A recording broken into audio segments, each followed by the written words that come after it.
Okay, we are on Deuteronomy 25. Good morning, everybody. If you're watching online, feel free to comment, ask questions, leave a note so we know that you are with us.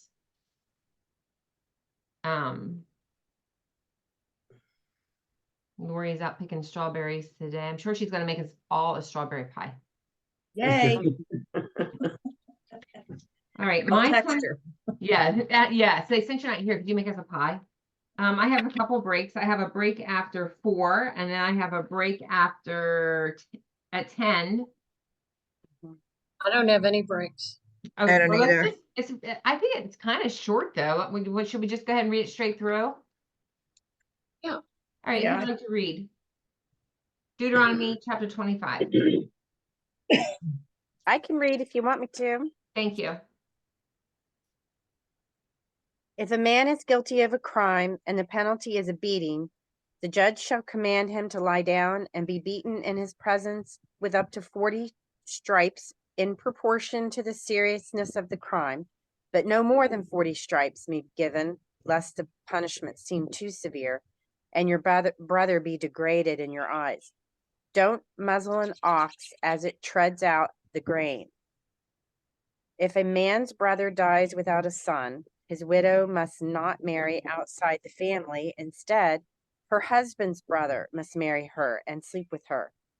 The first son she bears to him shall be counted as the son of the dead brother, so that his name will not be forgotten.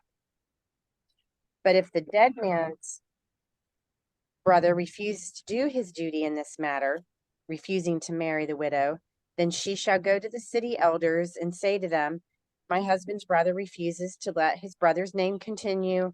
He refuses to marry me. The elders of the city will then summon him and talk it over with him. And if he still refuses, the widow shall walk over to him in the presence of the elders, pull his sandal from his foot, and spit in his face. She shall then say, this is what happens to a man who refuses to build his brother's house. And ever afterwards, his house shall be referred to as the home of the man who had his sandal pulled off. If two men are fighting and the wife of one intervenes to help the husband by grabbing the testicles of the other man, her hand shall be cut off without pity. In all your transactions, you must use accurate scales and honest measurements, so that you will have a long, good life in the land the Lord your God is giving you. All who cheat with unjust weights and measurements are detestable to the Lord your God. You must never forget what the people of Amalek did to you as you came from Egypt. Remember that they fought with you and struck down those who were faint and weary and lagging behind, with no respect or fear of God.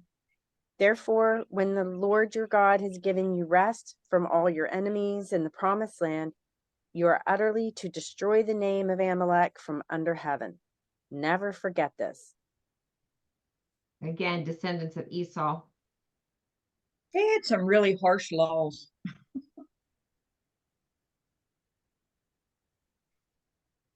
I don't know. Thinking of all the If my different... husband, Go I'm ahead. sorry, if my husband was in a fight with another man, I might try to, well, I don't think I would even try to break it up, but if I did, I don't think I would grab his testicles. Well, I'm just wondering, this is like the second time we've read this. So this must have been common practice. I don't think I've ever remember any stories in the Bible where this actually happened though. But it must have been common practice then. Like, I'm surprised the women would even get involved. Yeah. And I would not want to marry my husband's brother. Me neither. Well, I feel like these marriages were more transactional than love. Well, I think so too. But I mean, if you're supposed to have a child to him to carry on no. What if the husband's brother was already married? Oh, that's a good point. Did he take her as a wife also? Well, they were allowed more than one wife apparently. Yeah. So.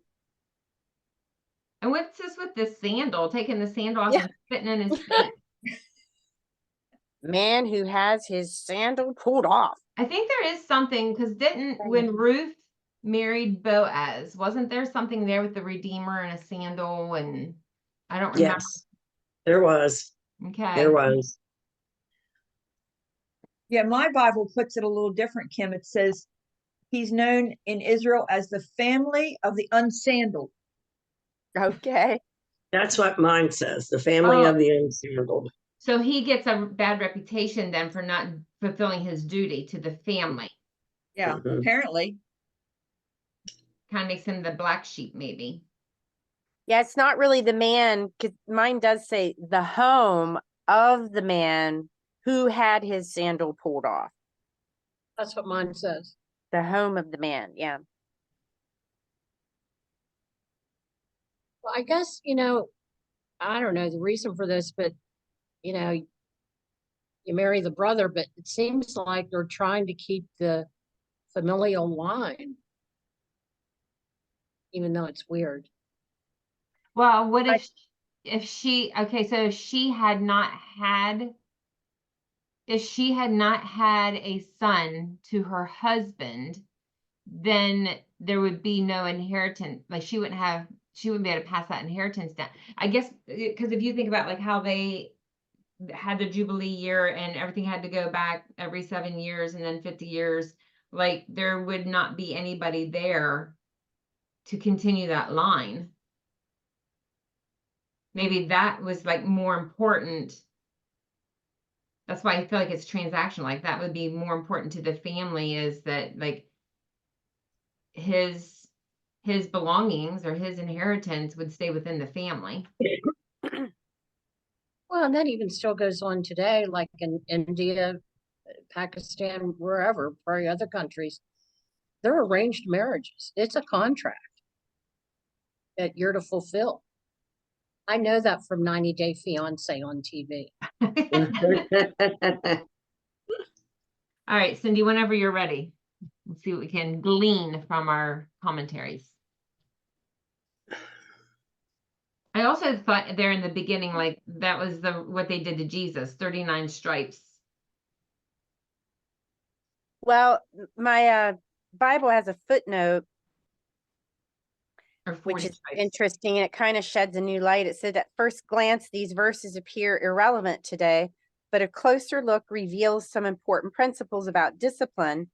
Are you responsible for the discipline of a child, a student, or an employee? 3 important points to help you carry out your responsibility. 1, let the punishment follow quickly after the offense. 2, let the degree of punishment reflect the seriousness of the offense. And 3, don't overdo the punishment. Discipline that is swift, just, and restrained makes its point while preserving the dignity of the offender. So 3 points of punishment. Yes. 1 was quickly after the offense. Yes. Not like our court system today where it goes on for years and years and years before. That's exactly what I was thinking. What was And 2, let the degree of punishment reflect the seriousness of the offense.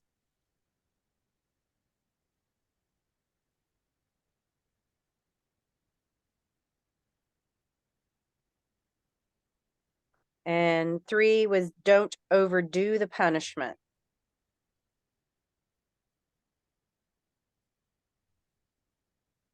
Discipline that is swift, just, and restrained makes its point while preserving the dignity of the offender.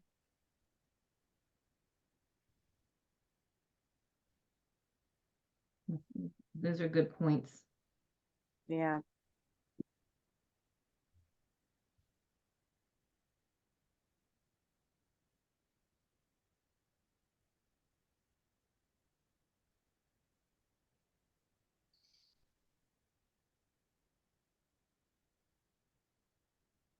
Okay. 25, 1-3. Corporal punishment for crimes committed was to be equitably carried out in the presence of judges and was limited to 40 stripes. 25:4. A worker must be allowed to enjoy the fruit of his own labor. 25:5-10. Levirate marriages. Levir, meaning husband's brother. Provided that the brother of a dead man who died childless was to marry the widow in order to provide an heir. These were not compulsory marriages in Israel, but were applied as strong options to brothers who shared the same estate. Obviously, this required that the brother be unmarried and desired to keep the property in the family by passing it on to a son. Leviticus, where adultery with a living brother's wife is forbidden, though not compulsory. This practice reflected fraternal affection, and if a single brother refused to conform to this practice, he was confronted with contempt and humiliation by the elders. The perpetuation of his name as a member of the covenant people witnessed to the dignity of the individual. Since Numbers 27:4-8 gave daughters the right of inheritance when there were no sons in a family, it is reasonable to read no child rather than no son in verse 5. One, no child in verse 5.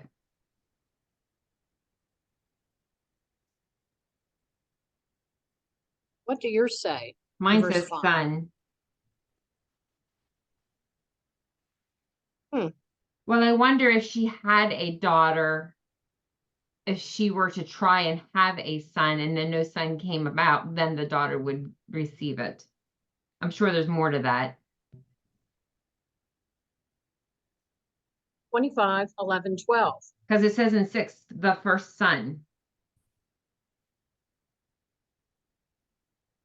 Well, and you notice it said there too that he was unmarried.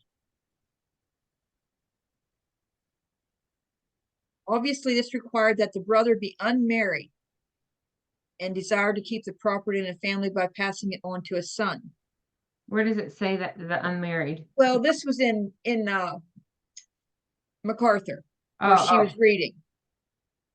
What mine specifies son also, but in the footnote it says the purpose of such a marriage was to carry on the dead man's name and inheritance. So they're keeping it all in the family. name and inheritance. Mm-hmm. And then it references Genesis 38.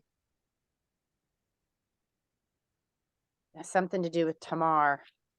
Oh, well, that's when she tricked her father-in-law into sleeping with her.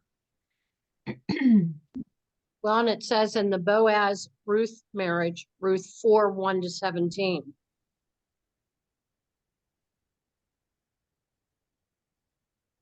Oh, but that's her husband's father, not her husband's brother.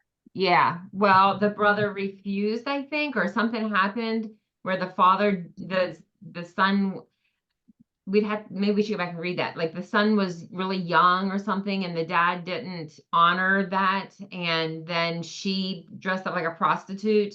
And Yeah. he paid her with his signet ring, family signet ring, and something else. And anyway, she ended up pregnant.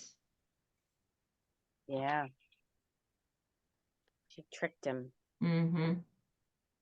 Well, she was being dishonored in her view, Yeah. because that would have been her inheritance too, really.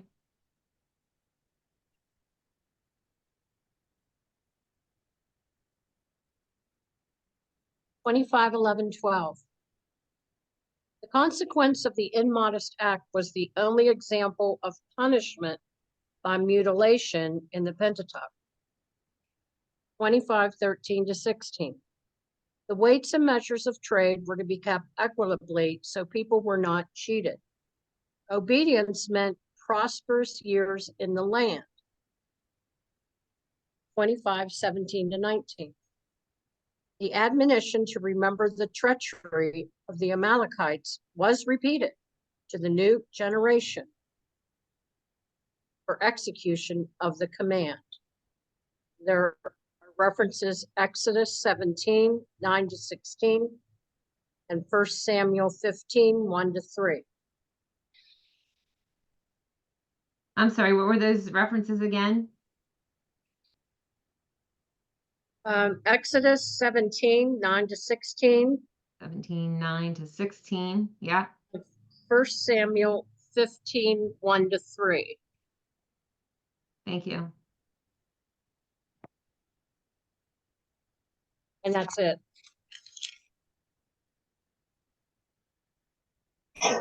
Bless you. Thank you.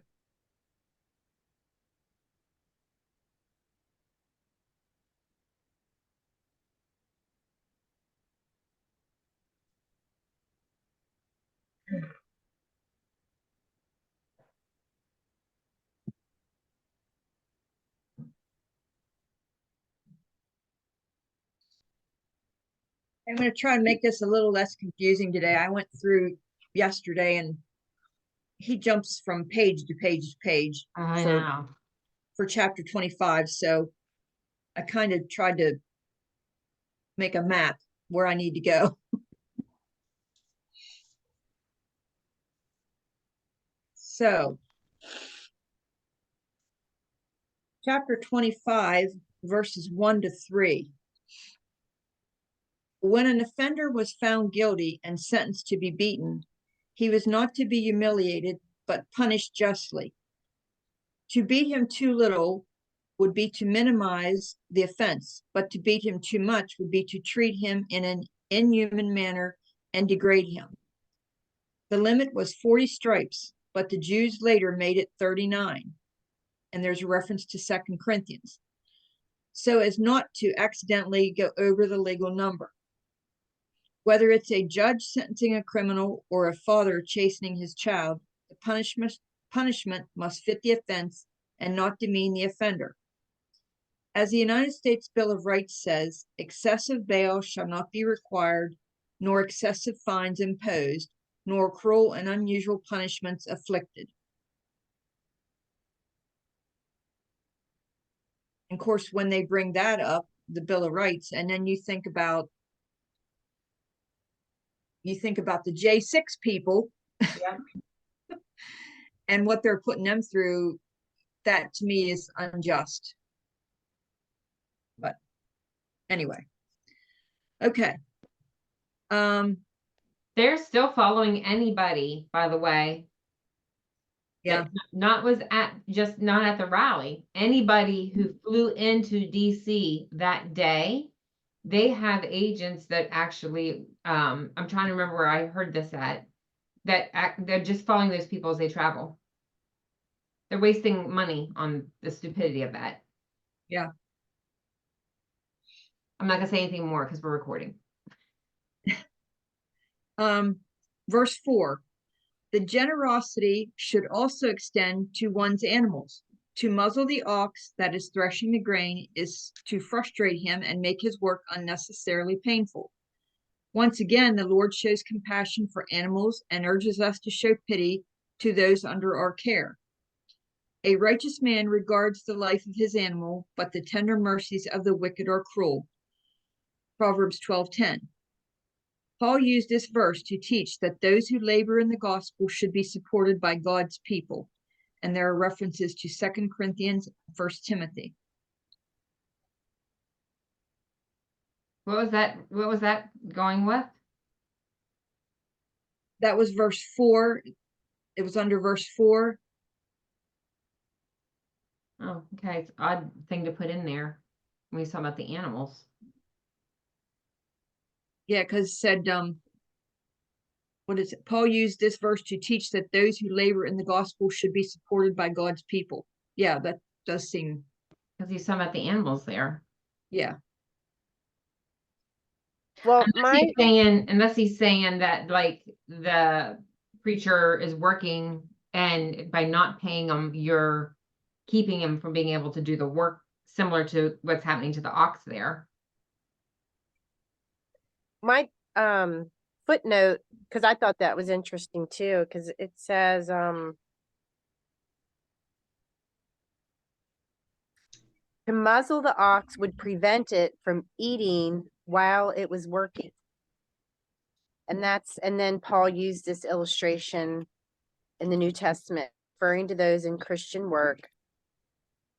Paul's emphasis was people productive in Christian work should not be denied its benefits. Okay, that makes sense. Is there a reference there to what Paul?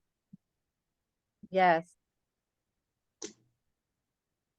I don't know if 1 Corinthians 9 and 10. Okay. And 1 Timothy 5, 17 and 18. I think that's 2 Corinthians, isn't it, Kim?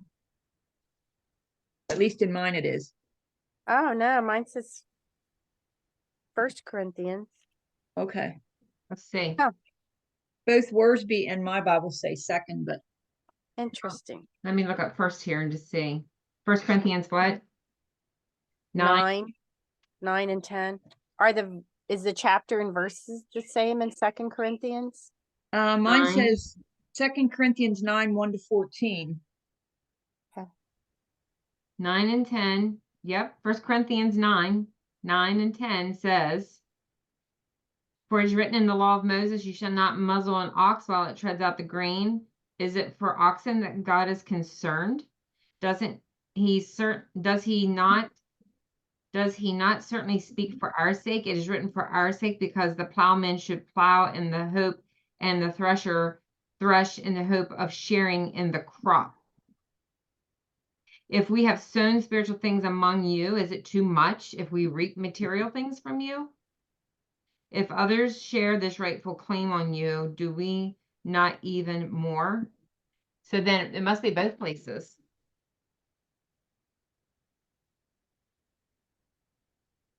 What was yours, Kathy? 2 Corinthians? 2 Corinthians 9, 1 to 14.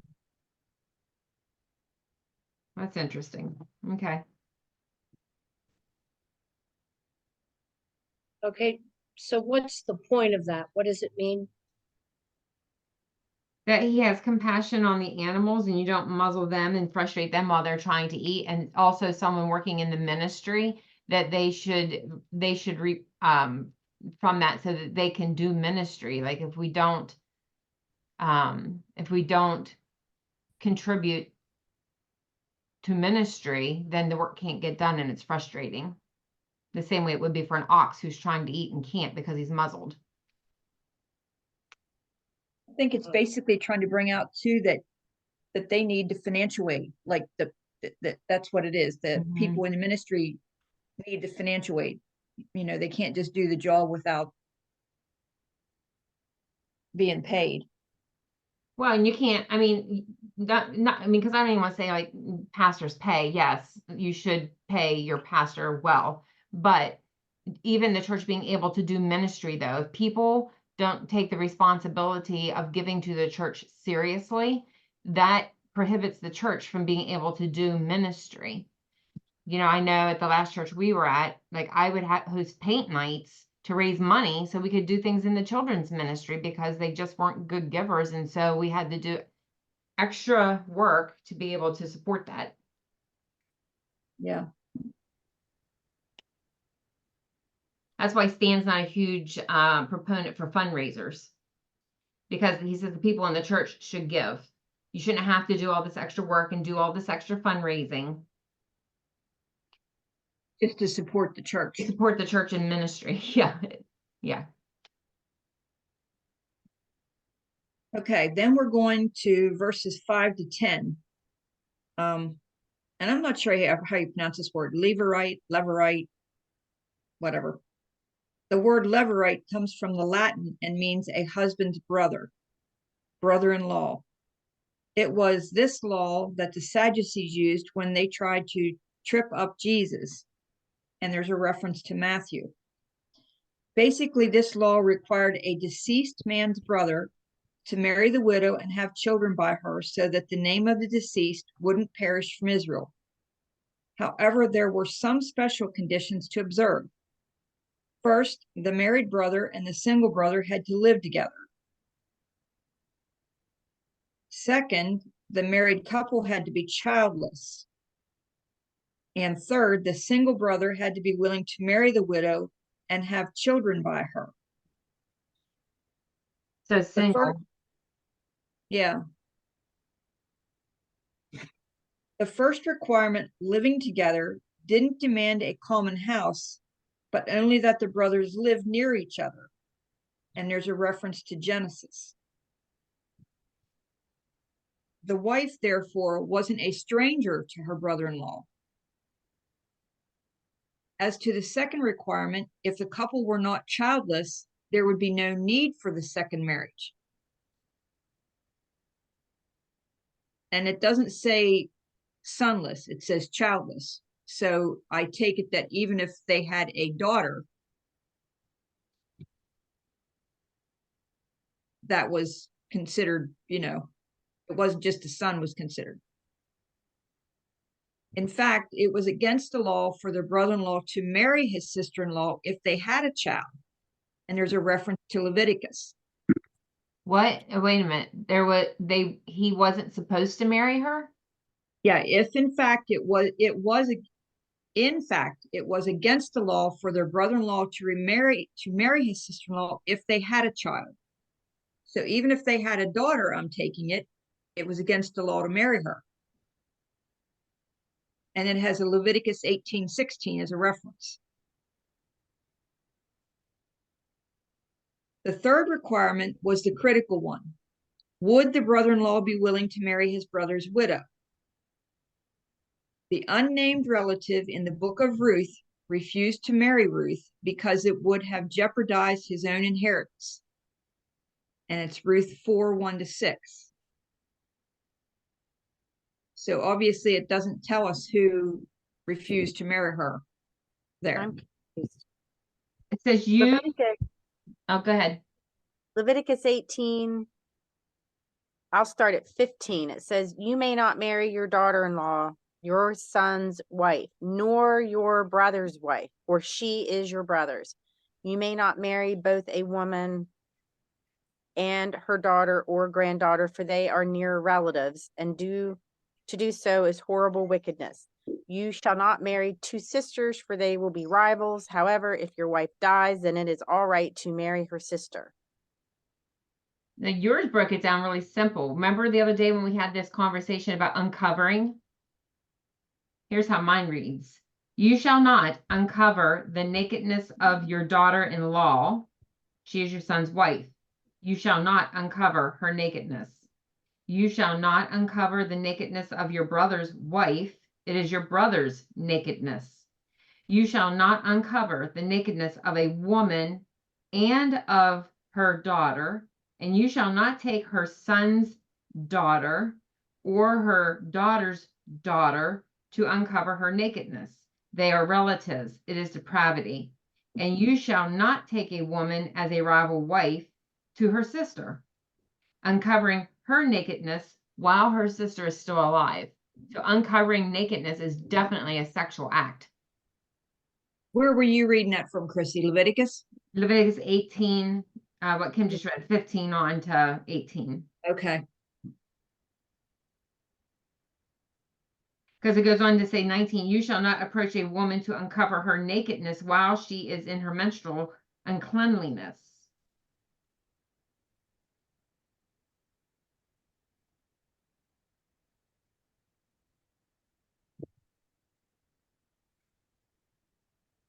Okay. If the man refused to marry her, the woman took her case to the elders at the gate, and they would try to reason with the man. No doubt they would point out that childless widows needed protection and that his late brother needed an heir to maintain the family name and property. If he still refused, then the widow could publicly humiliate him by spitting in parentheses, or before his face, and there's a reference to Numbers, and removing his sandal. What's that numbers reference? 12:14. Thank you. To put your foot down on land and cast your shoe on it meant to claim it for yourself. And there are references to Genesis, Joshua, and Psalms. While to take off your shoe meant to relinquish any claim to the property. If the brother married later and had a family, that family would be known as the house of the barefooted one. Only the poor, So wait, mourners, if he chose to marry somebody else and not her, yes, he would always be known as the barefooted one. yes.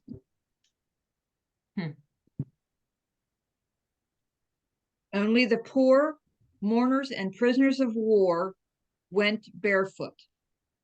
And there are references to Isaiah, Micah, and Luke. But to get your shoes back was to be reinstated in society. References to 2 Chronicles and Luke. By refusing to honor his dead brother, the man brought dishonor on himself, his family. What were those references to Luke and?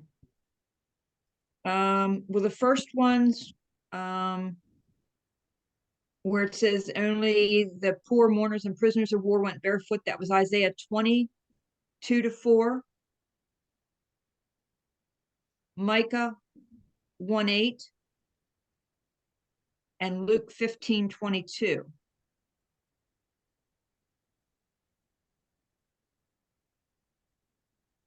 What was the second set where? The second one where you're reinstated in society, it was 2 Chronicles 28:15. And again, Luke 15:22. Okay.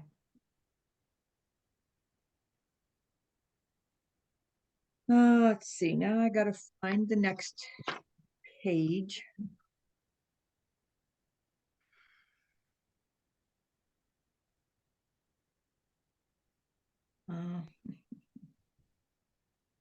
Okay, that was 5 to 10. 11 and 12, verses 11 and 12. Two men fighting is an invitation for more trouble. Better they should seek help and settle their dispute in a more constructive way. It's understandable that the wife would want her husband to win, but her method of assistance was shameful, unfair, and grossly offensive. In describing this scenario, Moses prohibited all indecent methods of combat by either men or women. Penalty would certainly restrain anybody from doing such a thing. Verses 13 to 16. Honest weights and measures were essential to the public good. And there's a reference to Leviticus. The prophets denounced dishonest weights and measures because their use made the poor poorer and the rich richer. And there are references to Amos, Micah, and Proverbs. Once again, Moses reminded the people that their future security and blessing in the land depended on their obedience to God's law. When they cheated others, they only cheated themselves. Righteousness exalts a nation, but sin is a reproach to any people. Proverbs 13:34.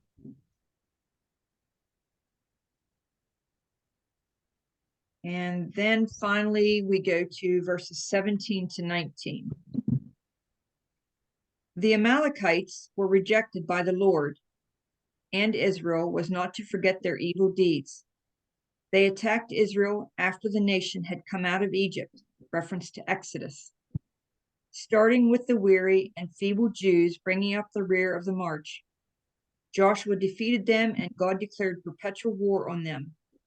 King Saul lost his crown because he failed to exterminate them, reference to 1 Samuel.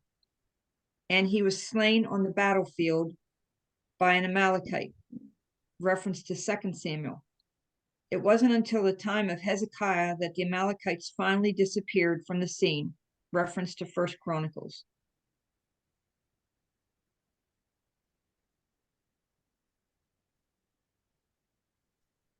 Hopefully that made more sense today. I think that's all I have.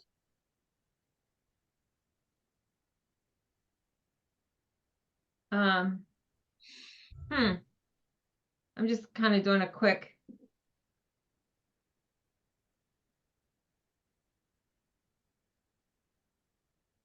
The Amalekites, it's saying, I'm just like quick, Google search of who the descendants of the Amalekites are. They're saying Ukraine.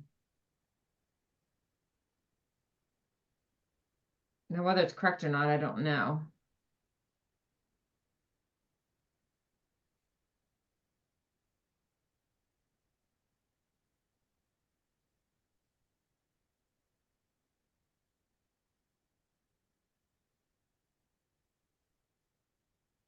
I think it still gets a bit confusing about this whole marrying the brother thing. Yeah, the modern day descendants, this says, of the Amalekites are, and it's a mixture of the Amalekites and the Philistines are the Palestinians. That does not shock me. The Islamic tradition considers Amalek to be an Arabian tribe. Well, see, they're saying, I don't believe that. That's Wikipedia. Misinformation. Well, I'm just wondering because Crazy Guy says about that, and it is scriptural, that God said, I hate Esau. I hated Esau before he was in his mother's womb. So, and now it's like really putting this together in my brain. It's like he hated Esau before Esau was even born. And yet here Esau, he's saying, kill him off, get rid of him. And Saul didn't. And now to this day, we are dealing with the fact that they didn't do that. All right, I'll do Tony here real quick because we only have a little bit. Yes, I'm still confused about the marriage thing too. Maybe we should read Ruth before we go to Joshua. 25. 1-4, the theme of justice in Israel continued with the demand that when a dispute between men was heard in court, the judges would hand down a ruling that ensured acquittal for the innocent and punishment for the guilty, in keeping with the seriousness of the offense, but not going beyond it. God even cared about justice being offered to the animals that served the Israelites, as an example of the fact that he who threshes should thresh in hope of sharing the crop. 5-10. Israel also had a law that provided a way for a man who died without a male heir to keep from having his name blotted out from Israel. If brothers lived on the same property and one died without a son, okay, so maybe the brother lived on the same property because he wasn't married yet. And here again, remember it said they didn't have to live together, but they had to be near each other. Yeah, they would have known each other. If brothers lived on the same property and one died without a son, the living brother was to marry the widow and raise up a son for his brother. If the brother refused to do his duty, the widow could haul him before the elders of his city and subject him to a humiliating ritual that would leave him with a disgraceful nickname. 11-12. This points to the fact that having and raising children was highly valued in ancient Israel. Sons are indeed a heritage from the Lord, offspring a reward. Like arrows in the hand of a warrior are the sons born in one's youth. Happy is the man who has filled his quiver with them. Psalm. Thus, harming a man's reproductive ability incurred a severe penalty. That's why she got the severe penalty of cutting off her hand for going after the nads. 13-16, justice and honesty in business were not options for Israel. They were required. To use differing weights on a scale for buying and selling merchandise was dishonest, greedy, and deceptive to one's neighbors. The Lord demanded an honest weight. Anything less was detestable to him. The Israelites should not be tempted to put a thumb on the scales, so to speak, when God promised to prosper them in everything they did, if only they would honor and obey him. 17-19, in case Israel needed to be reminded of what happened to people who mistreated God's chosen ones, Moses left a stern command for Israel to annihilate the Amalekites for the shameful way they treated the weakest among God's people in the wilderness. God didn't even want a memory of Amalek left anywhere on earth. The end. And they're still here. And they're still here today, and they're still a thorn. I got a question. So the brother marries the widow to get a son. What if they have all daughters? I think that's what it was saying, like the daughters would then inherit it, but the name wouldn't get carried on. Okay. Unless when she got married, she hyphenated her name Well, there you or go. refused to take. Well, the daughters did receive inheritance, I believe, just not like the sons.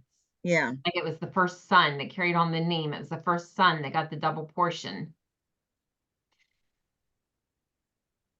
Okay. But it would have been humiliating. Like, I mean, like I'm trying to think like what scenario would a guy be like, no way am I going to procreate with that woman. I'd rather be humiliated in front of the public square and have be shoeless the rest of my life than to have a child with that woman. Like what would cause him to be willing? Let's see, maybe he was loving somebody else.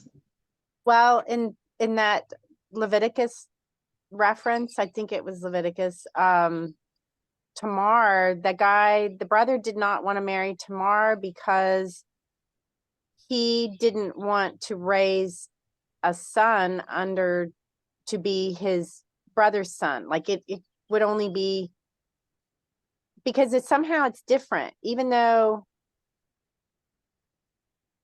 you have a child with your brother's wife, it's considered your brother's child. And he only wanted to have his own children. Well, that But makes sense too. it would be, well, that's, It makes sense too, because like the brother's probably older if he's already married. And so you have this younger brother who then doesn't get a life of his own because it is all about the older brother that died. But then does his name not get carried on? well, that's weird though, because it would be his own child too. I don't get that. Well, I can honestly say that my husband said he would never have married my sister.